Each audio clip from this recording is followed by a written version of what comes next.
la ponencia del día de hoy es el tema diagnóstico del embarazo y bueno, sin más preámbulos, damos inicio al tema. Bien, iniciamos entonces.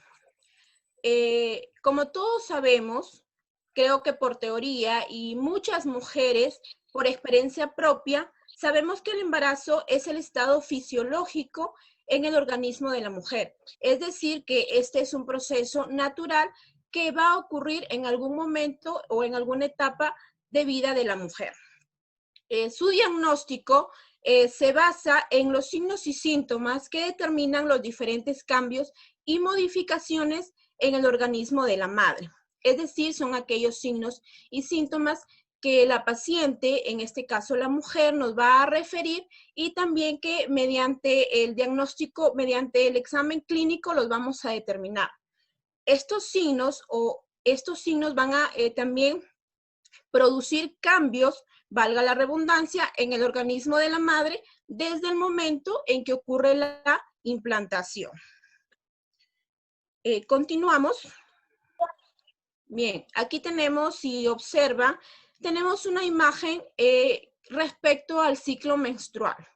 Ya en una primera ponencia, nuestra compañera Belén explicó a detalle el ciclo menstrual. En este caso, la imagen es más que todo enfocada para un diagnóstico del embarazo. Entonces, el ciclo menstrual, decimos, y las literaturas nos refieren, que es el proceso en el que ocurren cambios hormonales y también tisulares, ¿no? Cuyo objetivo principal durante la ovulación es expulsar al gameto sexual femenino, en este caso el óvulo, para que éste sea fecundado por el espermatozoide y posteriormente implantado en un endometrio que previamente ha sido ya preparado por el predominio de la progesterona en la segunda etapa del ciclo menstrual, en la segunda fase, habiendo en un endometrio más edematoso, más vascularizado, preparado para recibir a este huevo fecundado. Continuamos con la siguiente diapositiva. En esta diapositiva observamos lo que respecta a la fecundación y la implantación. Como todos sabemos, la fecundación pues es la unión del óvulo con el espermatozoide que se produce en la ampolla de la trompa uterina. Inmediatamente después, este óvulo fecundado va a iniciar un viaje a través de la trompa de falopio hasta el útero en diferentes etapas, ¿no? Tenemos la etapa, el cigoto, que luego va a segmentarse, es decir, se va a dividir, las células se van a dividir hasta llegar a una etapa de mórula. Es en esta etapa de mórula que el huevo fecundado ingresa al útero, pero es en etapa de blastocisto en que se implanta en el endometrio.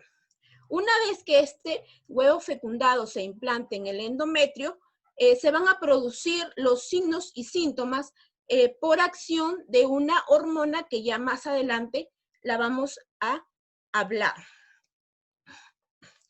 Acá tenemos otra imagen que nos explica qué es lo que sucede cuando no existe o cuando no se produce una fecundación.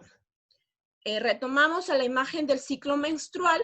Entonces, al no producirse una fecundación, el cuerpo lúteo que mantiene al óvulo va a durar o sobrevivir durante aproximadamente 9 días.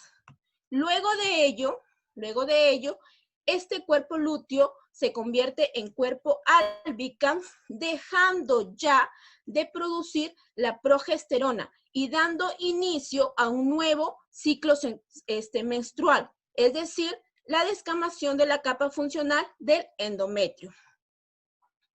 Ahora, como les expliqué anteriormente, si es que la fecundación ocurre y el huevo es implantado en el endometrio, va a producir una hormona llamada gonadotrofina coriónica humana.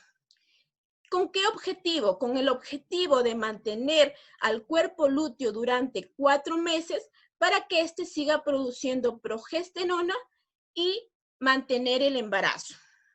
Más adelante, ya a partir de los 4 meses, pues ahora es la placenta quien ya se va a formar, y ahora es ella, es decir, la placenta, quien produce la progesterona. Entonces ya no hay razón de ser de que el cuerpo lúteo se siga manteniendo. Pasamos ahora al tema en sí. Diagnóstico del embarazo. Como lo mencioné al inicio de la ponencia, el embarazo es un estado fisiológico de la mujer durante el cual se gesta un ser en su cuerpo. A este nuevo ser o a este producto, hasta las 8 semanas, se le va a conocer o se le denomina embrión. Y a partir de las 8 semanas en adelante, se le conoce como feto. Por teoría, también conocemos que el embarazo dura 40 semanas, 280 días, 9 meses desde la fecha de última regla de menstruación.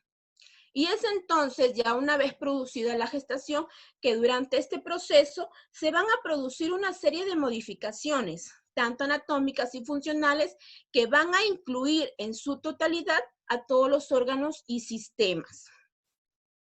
El diagnóstico de la gestación puede ser muy fácil o muy difícil dependiendo de la época del embarazo, es decir, dependiendo en qué semana se encuentre la gestación, en qué trimestre o en qué mitad del embarazo. Y no solamente de ello, sino que también su diagnóstico va a depender de las circunstancias o situaciones que rodean o complican a esta gestación. Por ejemplo, ¿no? Hay muchos casos en que mujeres ya con ciertas patologías inician una gestación, y entonces hay que realizarles un seguimiento exhaustivo para que esta gestación evolucione de manera favorable. También recalcando aquí que es muy importante el diagnóstico de la gestación. No solamente es importante para confirmar que verdaderamente existe un embarazo, sino también para que, una vez dado el diagnóstico, la mujer inicie inmediatamente la atención prenatal, en el cual pues se va a vigilar y se le va a hacer un seguimiento del embarazo hasta el final.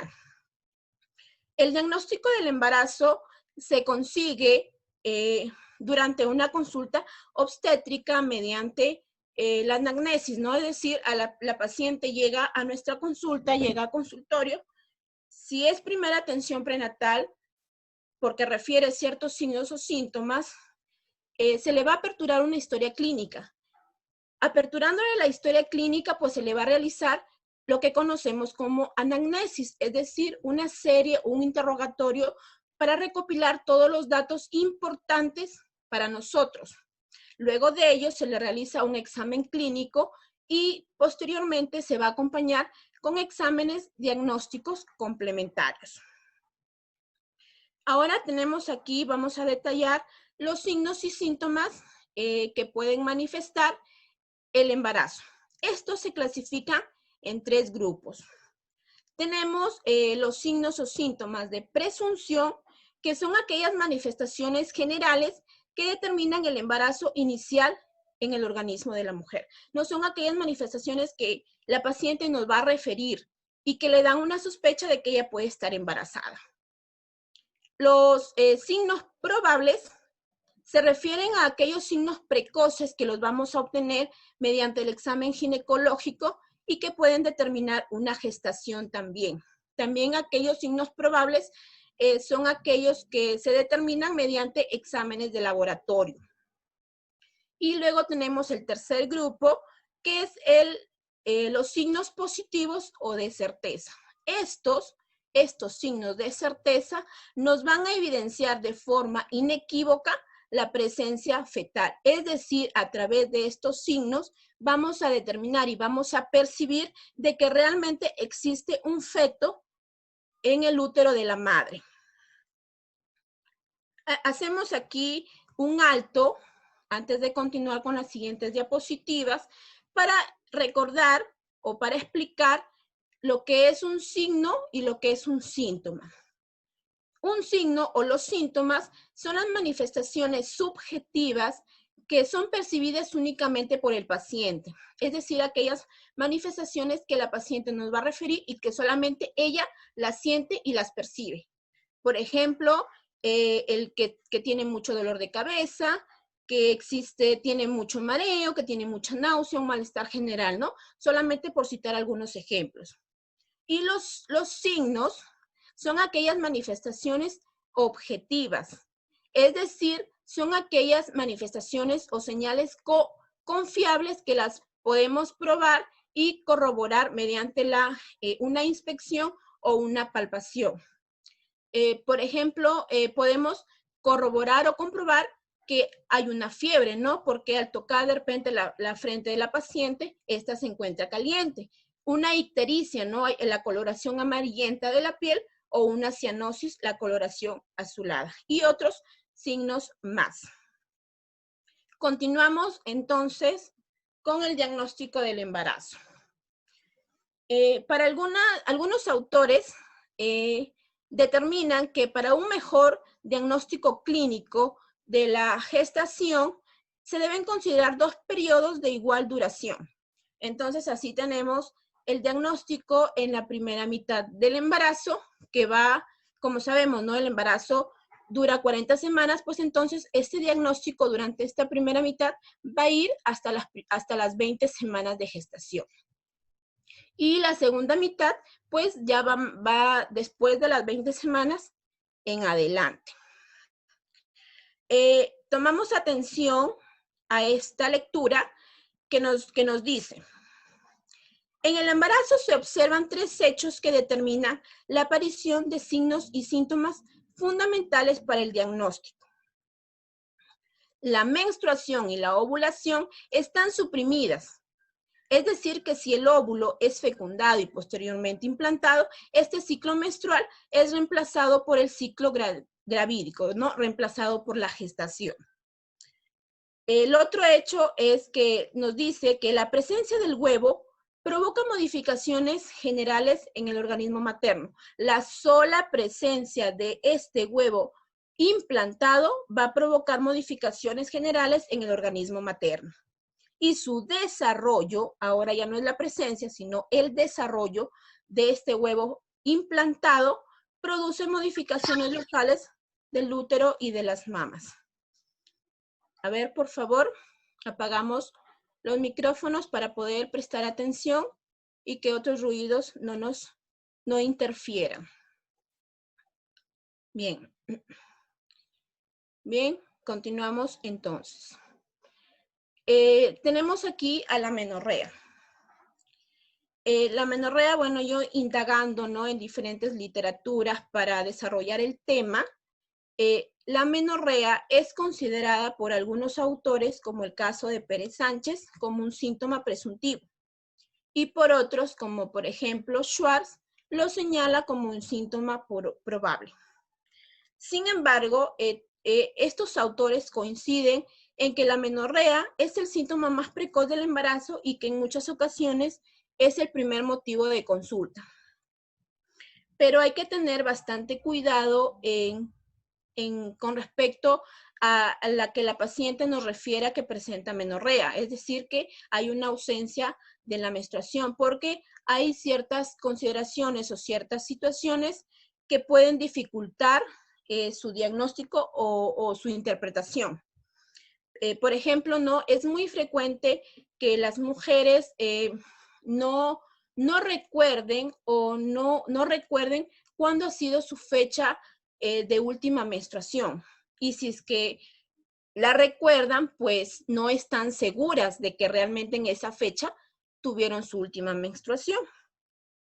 Estos autores también señalan que la menorrea no es dependiente de una gestación porque puede deberse también a otras posibles causas. Por ejemplo, a causas fisiológicas o patológicas.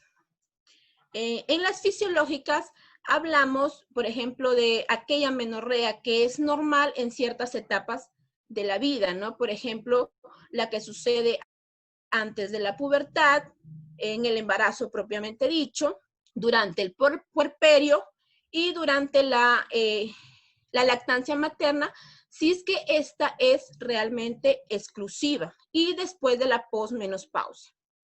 Otra posible causa, pues, se alega a aquellas causas patológicas, como por ejemplo en pacientes que presentan anemias moderadas o severas, pacientes tuberculosas, pacientes con síndrome de ovario poliquístico, ya que en esta condición, pues, hay ciclos irregulares.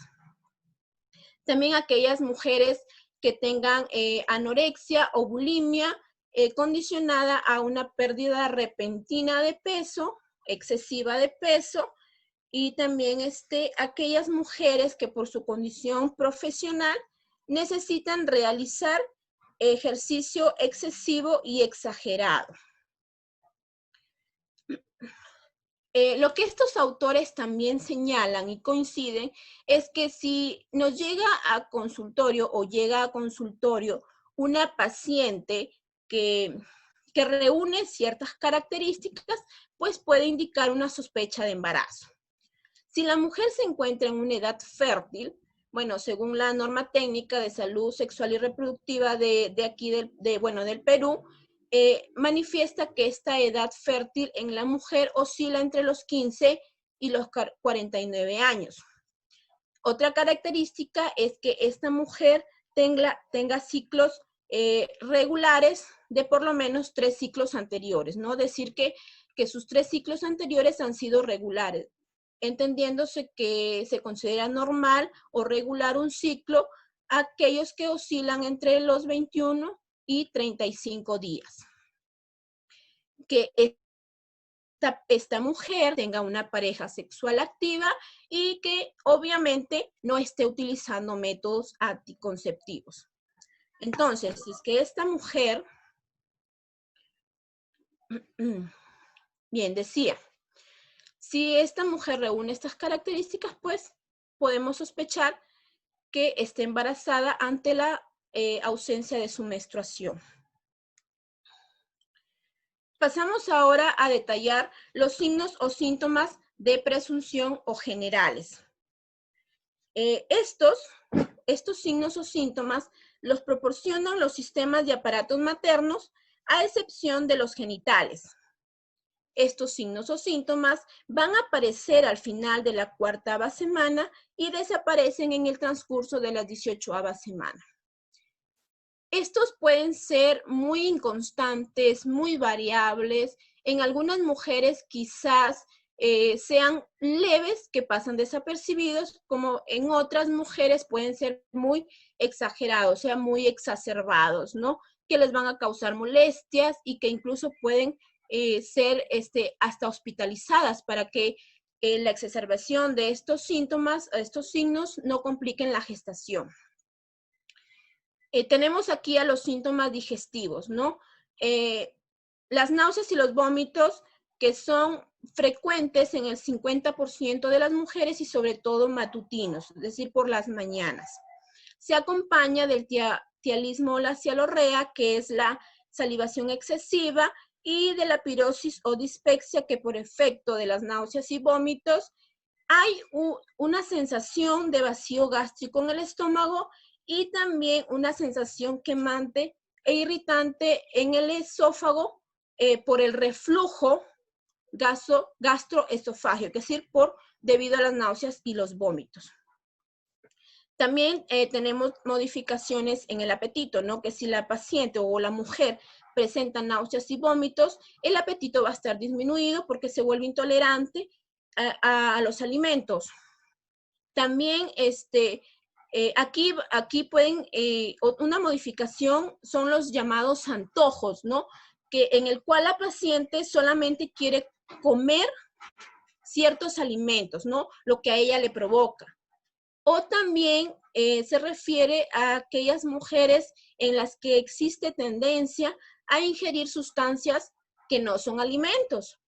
Se ha visto casos de mujeres en las cuales comen tierra, comen hielo, y realmente eso no es alimento, no la va a nutrir a la mujer si es que está embarazada. Y la alteración en la percepción de los olores, pues no, se vuelve muy intolerante a ciertas fragancias, a ciertos aromas, a ciertos perfumes que van a exacerbar las náuseas y los vómitos. Tenemos también los signos urinarios, que estos aparecen precozmente en las primeras semanas de la gestación, ¿no? Después después del atraso menstrual, debido a que el útero crece sobre la vejiga urinaria. Van a desaparecer en el transcurso, pero nuevamente se aparecen estos signos ya en el tercer trimestre de la gestación, ¿no? Ya debido al crecimiento fetal. Tenemos aquí a la polaquiuria y al tenesmo vesical. Otros signos que mediante la observación, la inspección de la paciente, vamos a observar en la piel. El cloasma gravídico, el oscurecimiento de la línea abdominal, las arañas vasculares o telangiectasias y las estrías que pueden ser antiguas o nuevas. No me detengo mucho en estos temas porque ya más adelante en modificaciones generales se van a hablar. También tenemos cambios en las mamas como síntomas, ¿no? La paciente nos va a referir que hay un aumento en la sensibilidad de su mama, ¿no? Y que puede incluso llevar o producir una mastodinia. Aumento en el volumen de la mama, que va a ser, este se va a hacer progresivo conforme avanza la gestación. Tenemos evidencia también una pigmentación areolar y del pezón, en el cual se vuelve más prominente y más eréctil como preparación para la lactancia. En la mama se evidencia la red venosa de Haller y en la areola los tubérculos de Montgomery. Continuamos. Tenemos como síntomas presuntivos los síntomas cardiovasculares, que en algunas mujeres hay una taquicardia, pero es como una respuesta vascular al inicio de la gestación, ¿no? No va a causar más complicaciones. Claro, teniéndole en cuenta pues el seguimiento y que esta paciente pues no tenga alguna cardiopatía, ¿no? Luego tenemos los síntomas generales, como es la fatiga, la somnolencia, el mareo, la lipotimia, la irritabilidad. Irritabilidad, por ejemplo, cuando hay cambios en el carácter, cambios en las emociones, ¿no? Puede que sea su primer embarazo y esta paciente se encuentra alegre, contenta, pero a la vez está nerviosa, está ansiosa, no sabe qué va a pasar más adelante, o también, pues, puede que haya sido un embarazo, pues, no deseado, por lo tanto, hay ciertas emociones que la van a caracterizar. Hay que recordar también que cada embarazo es diferente en cada mujer. Cada embarazo es diferente en cada mujer. Haya tenido o no hijos, ¿no? Puede ser que en la primera gestación no hubieron signos, no hubieron síntomas, no hubieron signos, como por ejemplo náuseas, vómitos, pero sin embargo en la segunda gestación puede que sí lo hayan. Entonces, es diferente, el embarazo es diferente. Entonces, hasta aquí, hasta el momento, nosotros presumimos que la mujer está embarazada.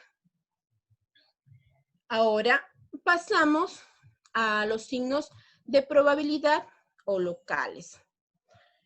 Bien. Sí, espero que hasta el momento estén comprendiendo, estén atendiendo y comprendiendo sobre todo lo que se está explicando. Los signos de probabilidad o locales los proporcionan el aparato genital, en particular el útero.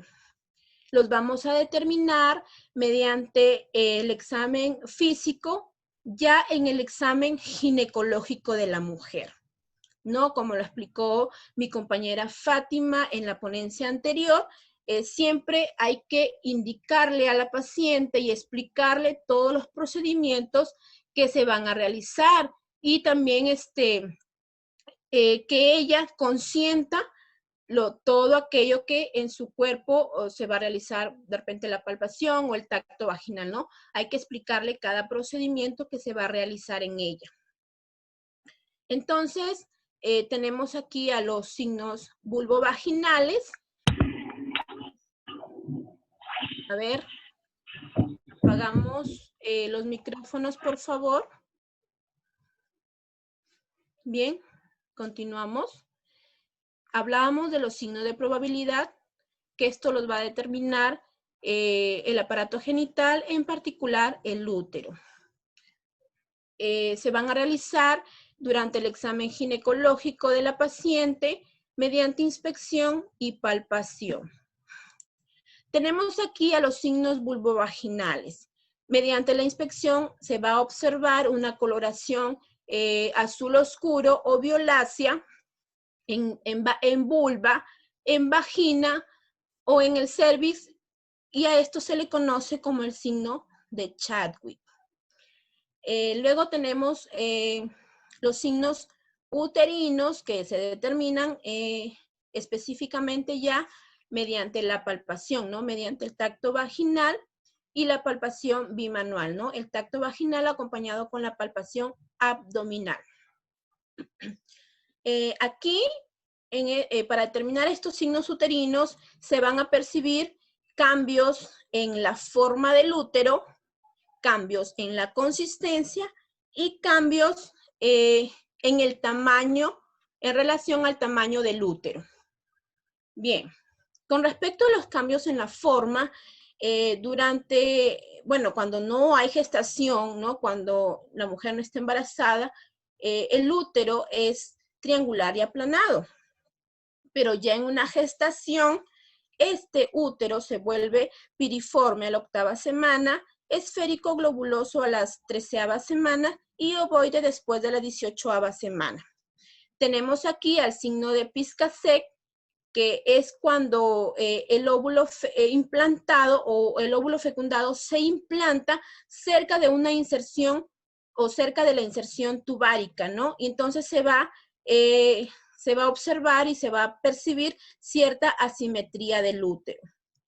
Tenemos también el signo de Noble-Budin, que mediante el tacto vaginal, al examinar los fondos de saco vaginales, pues vamos a encontrar una resistencia debido a que el útero se encuentra globuloso. Luego también tenemos los cambios respecto a la consistencia del útero. Tenemos el signo de Godel, que es el reblandecimiento del cuello uterino. Tenemos el signo de Edgar 1, que es el reblandecimiento del istmo uterino, y el Edgar 2, que es el reblandecimiento del cuerpo uterino, y el signo de Ladin, reblandecimiento del útero en la línea media anterior al nivel del istmo cervical. Ahora vamos a ver otro signo uterino con relación como cambios del tamaño del útero. Bien, durante las primeras 12 semanas, el útero es intrapélvico, es decir, que mediante palpación externa del abdomen no lo vamos a poder percibir.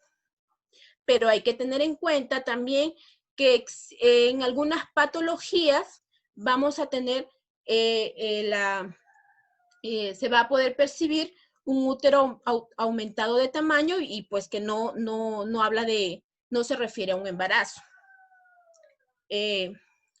Después de las 12 semanas de gestación, ya el útero se puede palpar externamente ya en el abdomen.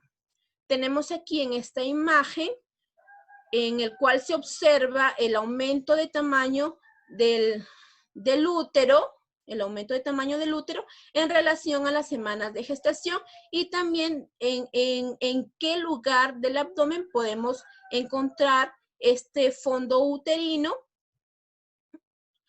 con relación a las semanas de gestación. Un cambio uterino, el cambio uterino se va a determinar mediante la medición de la altura uterina, que es con una cinta métrica que se va a colocar en la parte superior, por encima de la sínfisis del pubis, hasta el fondo uterino, ¿no? El fondo uterino ya lo debemos haber determinado mediante la palpación. Aquí tenemos una tablita, una imagen en la cual nos nos orienta qué es lo que pasa o qué es lo que sucede si es que existe una altura uterina mayor a la esperada. ¿Qué puede pasar?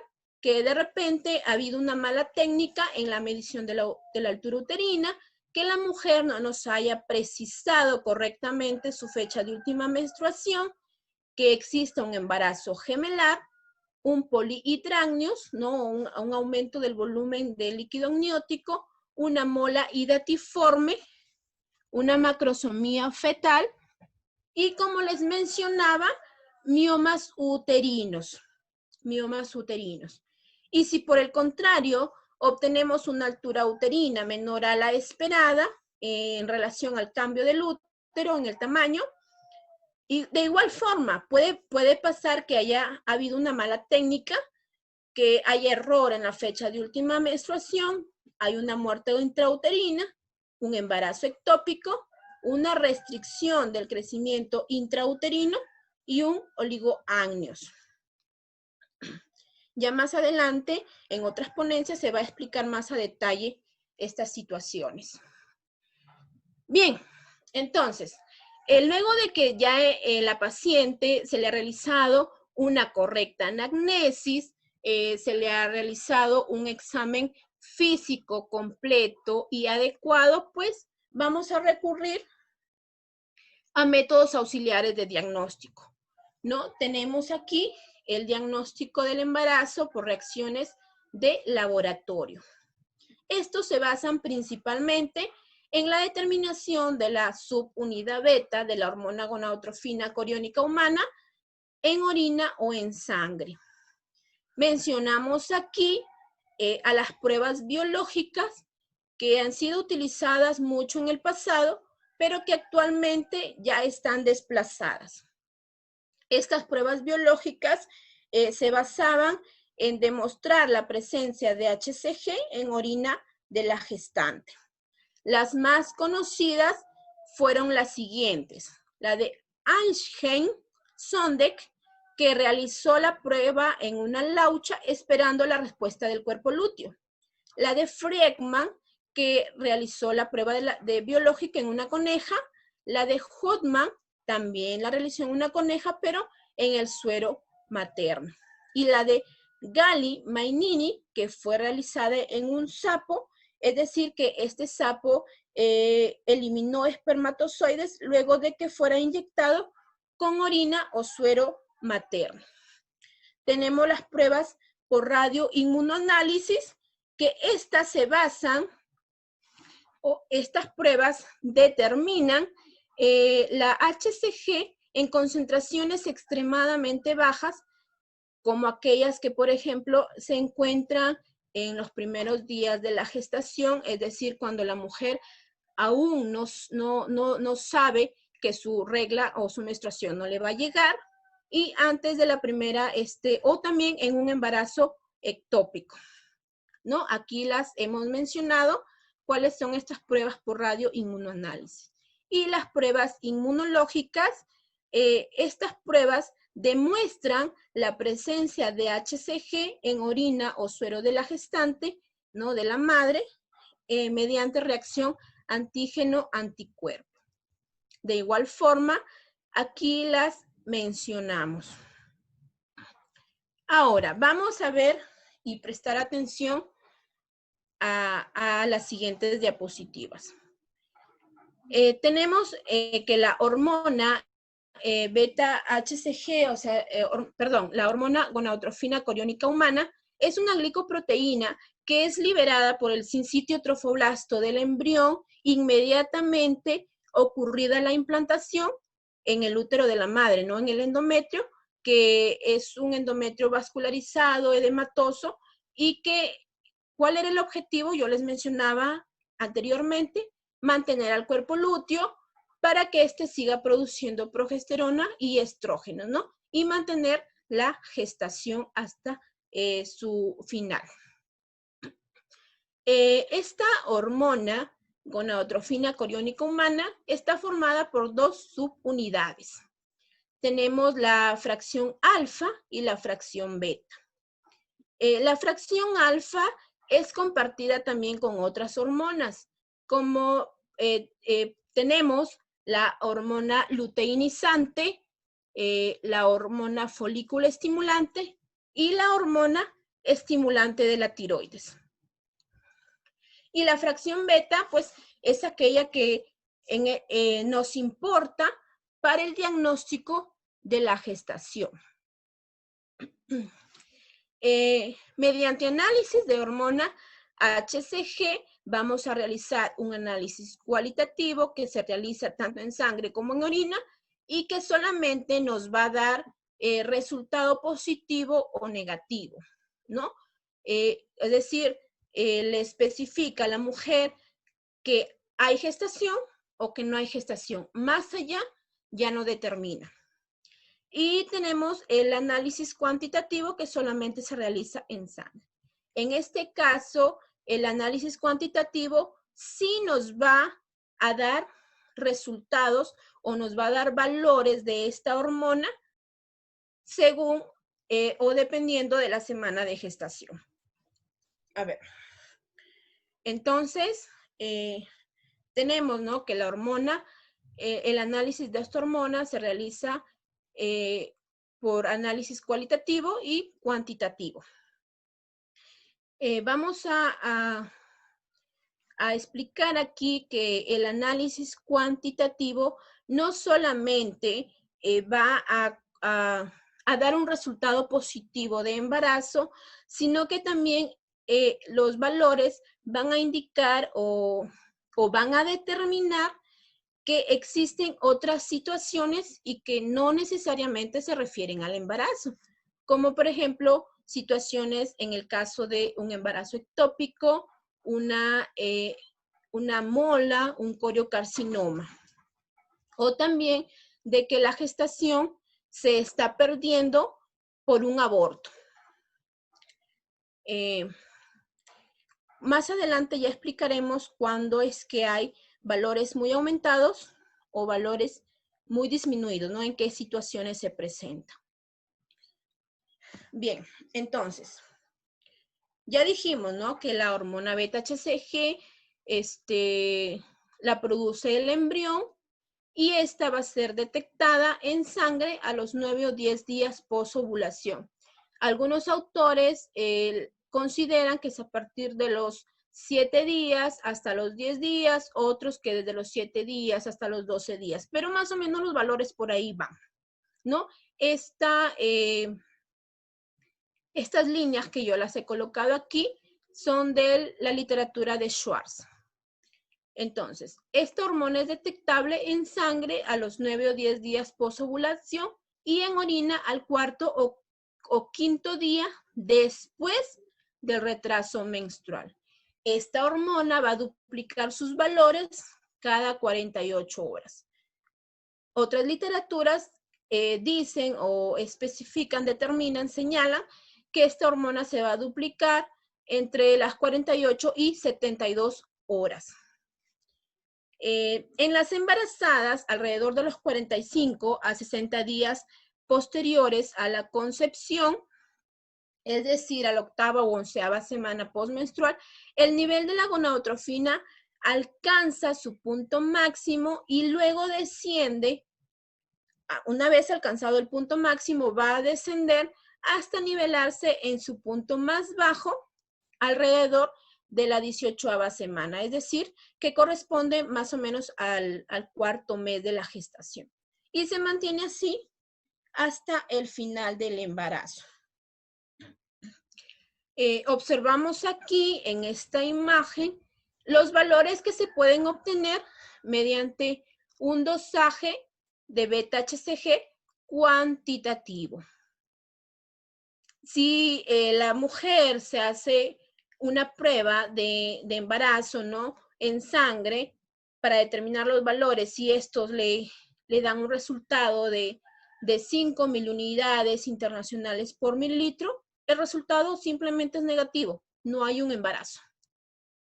Por el contrario, ¿no?, si es que obtiene resultados entre 5 o 25 milunidades por mililitro, es un resultado que puede, o sea, es un embarazo que puede estar en curso Sin embargo, los valores son muy bajos, ¿no? Los valores de esta hormona son muy bajos como para que sean detectados en la sangre materna, y lo que se recomienda es que la paciente repita la prueba luego de 3 días. Y si estos valores luego de 3 días han duplicado, o sea, están aumentados, pues entonces ya habrá una gestación y va a obtener resultados ya superiores a las 25 miliunidades por mililitro, ¿no? Que a partir de aquí el resultado ya es positivo. Supuestamente no estamos probando, probablemente el embarazo está evolucionando, ¿no? Hay un embarazo en evolución. A ver, aquí hay una tablita que nos muestra valores de beta-HCG en un embarazo normal en relación a las semanas de gestación. Sin embargo, hacemos la aclaración, estos valores son únicamente referenciales, son solamente referenciales. Recordemos, ¿no?, que cada organismo es diferente, cada organismo actúa diferente a ciertas situaciones. Pues lo mismo es aquí. Los valores de beta-HCG pues van a variar entre unas mujeres u otras. Lo importante aquí no es los valores exactos o concretos de la beta-HCG. Lo importante es que estos valores vayan aumentando de acuerdo avanza la gestación, recordando que esta hormona tiene un pico alto. Al llegar a ese pico alto, pues empieza a descender y se va a mantener así hasta el final de la gestación, ¿no? Aquí en esta referencia señala que el pico alto va entre la semana 7 y semana 12, ¿no?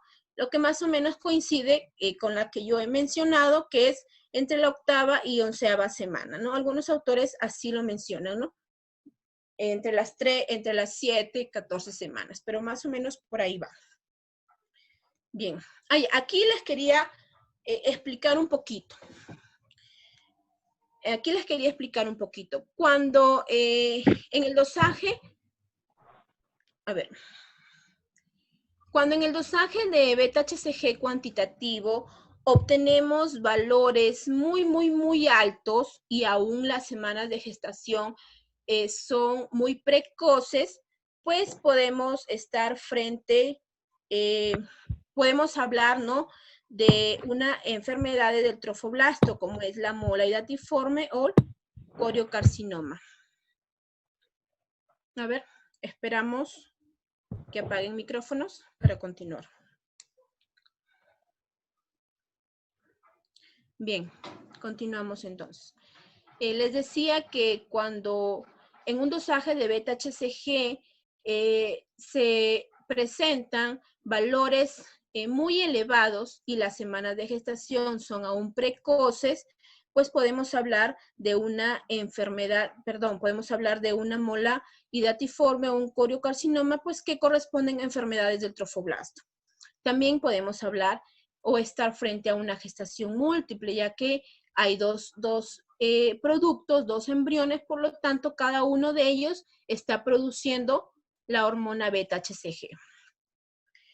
Y por el contrario, si estos valores son disminuidos, o sea, son muy bajos y ya el embarazo va avanzando, las semanas de gestación van avanzando, pues podemos hablar de una gestación ectópica, ¿no? Aquella gestación pues que no se encuentra en el útero de la madre, sino en otros lugares, como por ejemplo en trompa de falopio, incluso en abdominal, ¿no? O también podemos hablar de una muerte fetal intrauterina, en la cual pues puede haber o hay un aborto retenido o incompleto, ¿no? Por lo tanto, los valores disminuyen o son valores que encontramos en concentraciones bajas. Bien, ahora pasamos al diagnóstico del embarazo por ecografía. Entonces, la ecografía ya nos va a dar el diagnóstico de certeza o es un signo de certeza para el embarazo. Las ecografías siempre son el método más precoz y preciso en las primeras semanas de gestación, ¿no? En el primer trimestre sobre todo.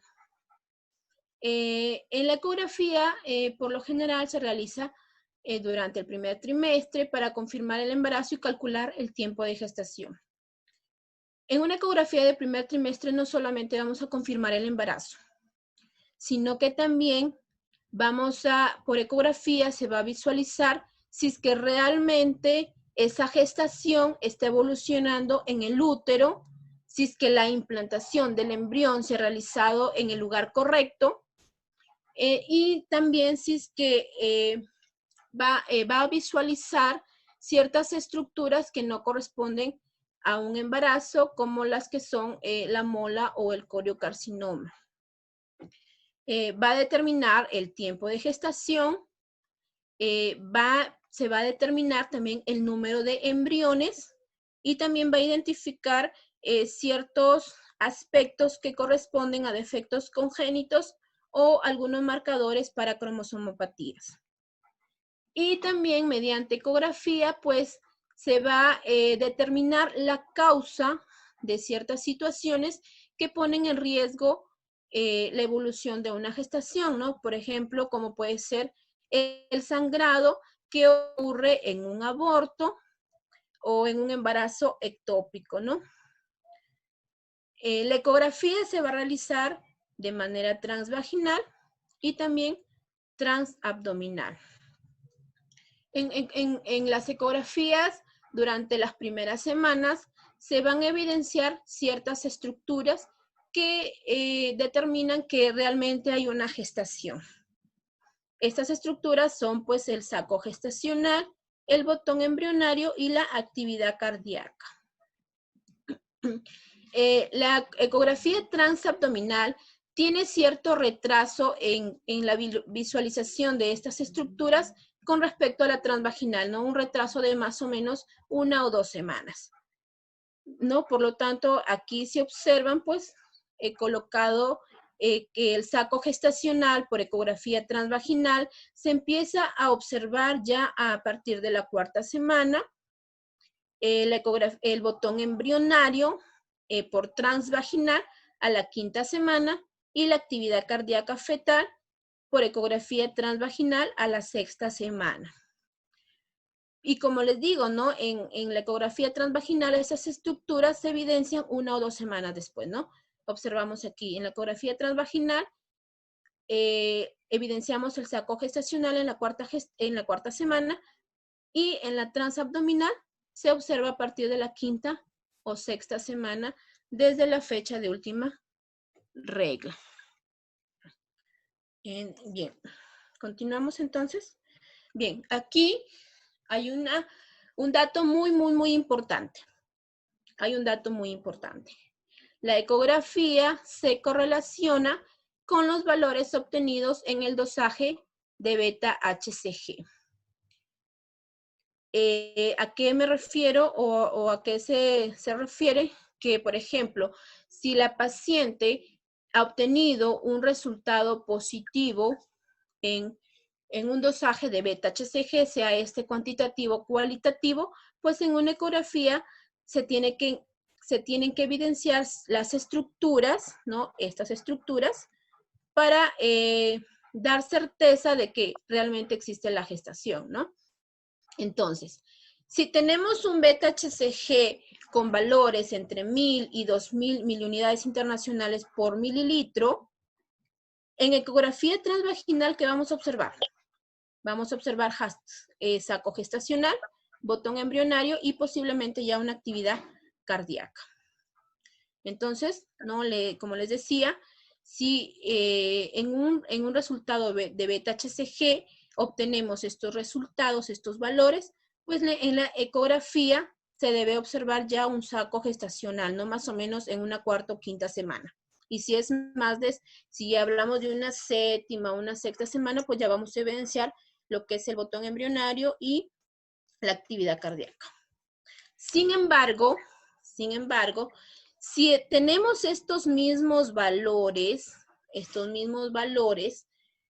en un examen cuantitativo de beta-HCG, y al realizar la ecografía no encontramos un saco gestacional, porque más o menos estos valores corresponden a la cuarta o quinta semana, no encontramos entonces un saco gestacional, hay que detenernos un momento. Y pedirle a la paciente que más o menos dándole chance entre los 3 o 5 días, se vuelva a realizar un nuevo dosaje de beta-HCG. ¿No? Se va a tener que volver a realizar un dosaje de beta-HCG porque a lo mejor el saco gestacional todavía no aparece, pero en los días consiguientes ya lo vamos a poder visualizar por ecografía. Si la paciente al realizarse el dosaje beta-HCG luego de los 3 o 5 días en que se le ha indicado, se obtiene o ella viene con los mismos resultados, vamos a prestar atención aquí. Si esta paciente en el dosaje de beta-HCG como seguimiento tiene estos mismos valores y aún no hay saco gestacional, vamos a dar 3 casos, ¿ya? Si obtiene estos mismos valores de 1000 y 2000 y en ecografía no se evidencia saco gestacional, estamos en un primer caso. Si en el seguimiento de la beta-HCG, o sea, luego que la paciente le pedimos que después de 3 o 5 días se vuelva a realizar un dosaje de beta-HCG y obtenemos valores por encima, ya no son iguales, sino ahora son por encima de estos mencionados, es el segundo caso. Aún, y por ecografía, aún no se evidencia saco gestacional, vamos más o menos interpretando la situación. El tercer caso sería de que en el seguimiento la paciente no obtiene estos valores, sino que están disminuidos. Se supone que si le hemos pedido un dosaje a los 5 días, estos valores debieron aumentar, ¿verdad? Porque duplican sus valores. Pero no, los encontramos por debajo más bien. Entonces es el tercer caso. Si tenemos estos 3 casos y en ecografía transvaginal no evidenciamos un saco gestacional en útero materno, en el 85% de los casos estamos frente a un embarazo ectópico. Espero haber sido clara con respecto a esta explicación. Bien. Ahora ya vamos terminando y pasamos al diagnóstico en la segunda mitad de la gestación, ¿no? A partir de las 20 semanas en adelante. Aquí tenemos a los signos ya de certeza. Es decir, aquellos que nos van a determinar de forma inequívoca la presencia fetal, ¿no? Percibimos presencia fetal con estos signos. Tenemos la percepción de los movimientos fetales. Una mujer generalmente los percibe a partir de las 16 hasta las 20 semanas de gestación, ¿no? Más o menos es el rango en que ella va a percibir los movimientos fetales. En las nulíparas, o sea, aquellas que tienen su primera gestación, primigestas, lo van a percibir entre las 18 y 20 semanas, algunas hasta incluso en las 22. Y en una multigesta, percibe estos movimientos entre las 16 y 18 semanas. Sin embargo, este signo se convierte en certeza cuando es percibido únicamente por el examinador. Se convierte en signo de certeza cuando es percibido únicamente por el examinador. Es decir, se puede visualizar el movimiento del abdomen debido a que el feto está golpeando el útero materno, ¿no? Con los movimientos. O también se evidencian, pues, las estructuras, ¿no? Como en este caso, en la figura, pues, se evidencia perfectamente que es el pie del bebé. Entonces, se perciben los movimientos fetales. O también se pueden percibir mediante la palpación abdominal. En la palpación abdominal, a partir ya de la segunda mitad de gestación, vamos a determinar el tamaño del útero, ¿no? Mediante la altura uterina, vamos a determinar el número de fetos, vamos a determinar las partes fetales y cómo es que estas están ubicadas en el útero de la madre a través de las maniobras de Leopold. Y también ya en las últimas semanas de gestación, pues se determina el peloteo fetal, ¿no? Mediante la tercera maniobra, ¿no? Si es que este pelotea o si es que este se encuentra encajado. Y como les decía, también podemos percibir los movimientos fetales. Luego tenemos el otro signo de certeza, que es la auscultación. La auscultación, pues, es el signo en el cual nosotros vamos a oír los latidos cardíacos fetales, que son muy, muy importantes que los escuchemos, ¿no? Porque este nos determina si es que hay una viabilidad fetal, ¿no? Mediante la maniobra de Leopold, en la segunda maniobra, determinamos, ¿no? la posición del feto con respecto al útero materno, ¿no? Y si este se encuentra en posición, está posicionado, o el dorso fetal lo encontramos en el flanco derecho o el izquierdo, pues ahí es donde vamos a colocar nuestros instrumentos, ¿no? Se coloca en el dorso fetal.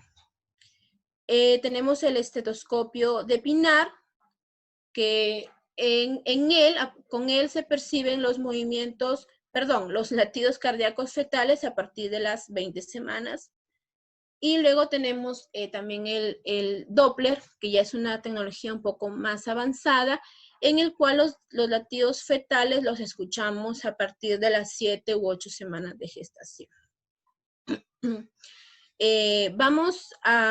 Hay que tener en cuenta también que cuando escuchamos latidos cardíacos por Doppler, muchas veces en las primeras semanas, a la séptima, octava, novena semana, se dificulta y tanto el oírlos como el localizarlos debido al tejido adiposo que muchas mujeres presentan.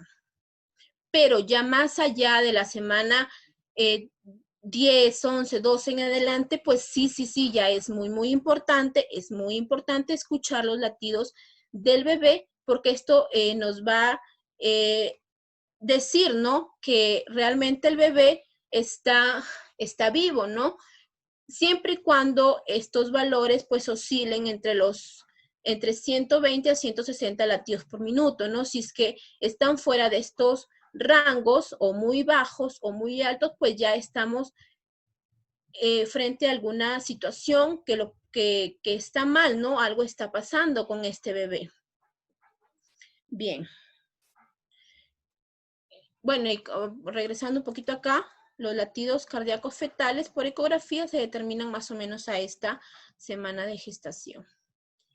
Y en la segunda mitad, la ecografía también es importante porque ya en esta etapa del embarazo, pues se observan perfectamente las diferentes estructuras fetales.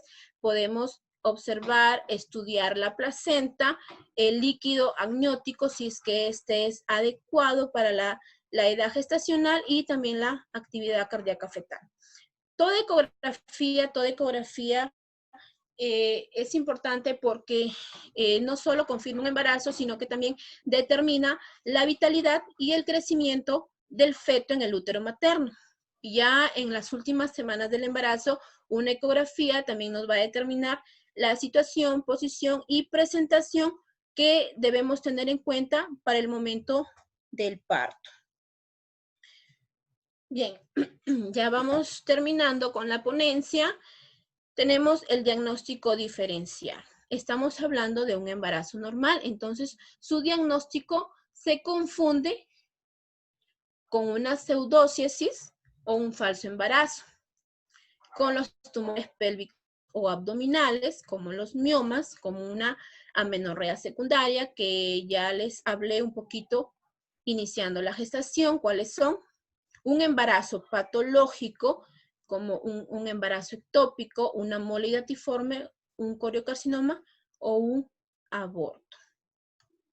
Aquí tenemos una tabla resumen de los elementos diagnósticos del embarazo. Los signos o síntomas de presunción, los de probabilidad y los de certeza. Si recuerdan y han estado atentos, en un inicio la amenorrea yo no la consideré ni como síntoma de presunción ni como signo de probabilidad. Sin embargo, a mi conclusión y a mi criterio, pues cuando una mujer presenta amenorrea, simplemente estamos presumiendo que ella está embarazada. Ya es los signos de probabilidad y los de certeza que nos van a diagnosticar ya el embarazo, si es que realmente hay embarazo y que esa ha sido la causa de la amenorrea. Y bien, concluyendo ya como conclusión, el diagnóstico del embarazo se realiza mediante 3 criterios. El clínico, es decir, a través de la anamnesis y el examen que se le realiza a la paciente, ¿no? La inspección, el examen físico clínico general que se realiza a la paciente en cada uno de sus aparatos, ¿no? De sus partes. Tenemos, ¿no? Así tenemos que mediante el examen clínico podemos recopilar los signos y síntomas de presunción, de probabilidad y certeza. Otro criterio es mediante el laboratorio, que el dosaje de beta-HCG y el diagnóstico de imágenes mediante la ecografía. Entonces, el embarazo se debe sospechar en cualquier mujer en edad fértil, realizar la detección de beta-HCG en orina a partir de las 5 semanas de amenorrea y la detección en sangre a los 21 días desde la fecha de última menstruación. Y el embarazo se confirma mediante la visualización ecográfica, la percepción de los movimientos fetales, la palpación abdominal y la auscultación. Bien, eso sería todo. Espero que hayan entendido el tema, lo hayan comprendido y bueno, alguna pregunta, estamos para responderla. Hola chicos y chicas, una vez más soy Jordan Guzmán acá, otra vez y bueno, agradecemos a Claudia Morocho por la ponencia del día de hoy o por la exposición. Y bueno, quisiera saber si es que alguien tiene alguna duda, alguna consulta, que lo haga a través de los mensajes o todo quedó claro quizá.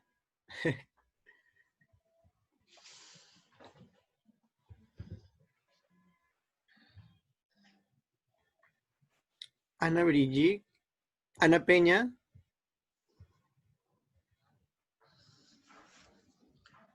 No veo los mensajes. Hola. Hola Ana, ¿qué tal? Mientras esperamos las posibles preguntas que tengan, Claro. en el que quizá puedas dar alguna información sobre sobre las nuevas ponencias que vienen, especialmente este miércoles. Claro. Hola chicos, como les dije en un inicio, mi nombre es Ana Peña Vega, soy la encargada del área de obstetricia clínica. Bueno, hoy empezamos con obstetricia 1, que fue la ponencia a cargo de Claudia Morocho Granda. Los siguientes temas que se